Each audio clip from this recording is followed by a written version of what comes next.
Okay, today I'm going to talk about the second mirror of relationships.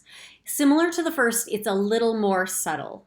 The second mirror concerns the things that you judge in the present moment. So it shows you something that holds an emotional charge for you.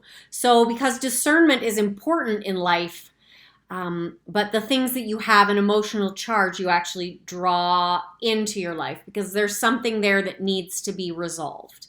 And so if you find yourself around people who trigger blame, frustration, feelings of anger or guilt, then you want to first ask yourself, is this me in the present moment? And if the answer is no, then you may want to ask yourself whether it's showing you something that you judge in others.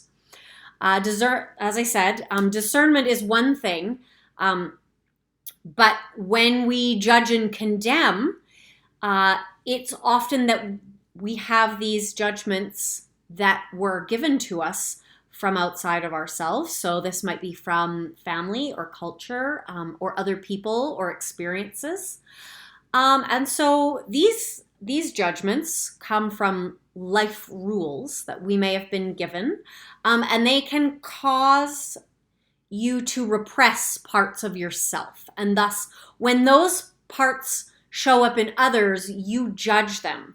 And some of it is because you have essentially rejected that aspect of yourself. So, for example, growing up, if I were told, girls only behave this way, when I see girls that are behaving outside of this parameter, I may judge them because I have rejected all parts of myself that may be like this other form of unacceptable behavior.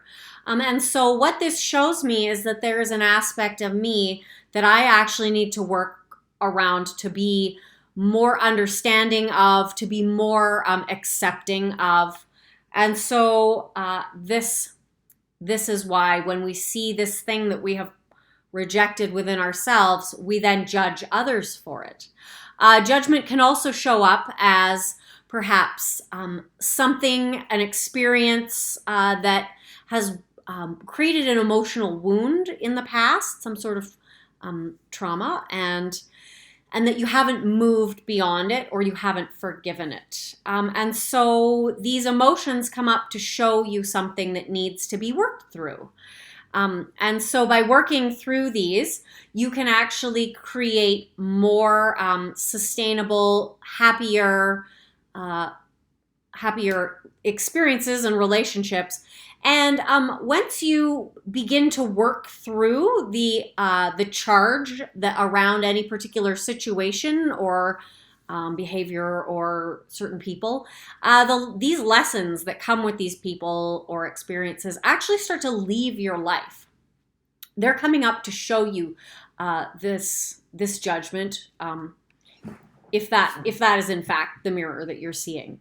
So whenever an extreme emotional response comes up in relation to people or behaviors or situations, ask yourself, is this me in the moment? And if the answer is no, then ask yourself, is this something that I judge in this moment?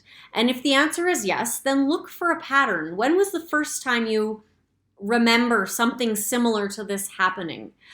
Because these can often be the clues that can help us move beyond some of the things that might keep us stuck in patterns, constantly kind of experiencing, having these things come into our lives so that we can learn to forgive them or change them. And instead, we just can sort of live in this perpetual Groundhog Day, really.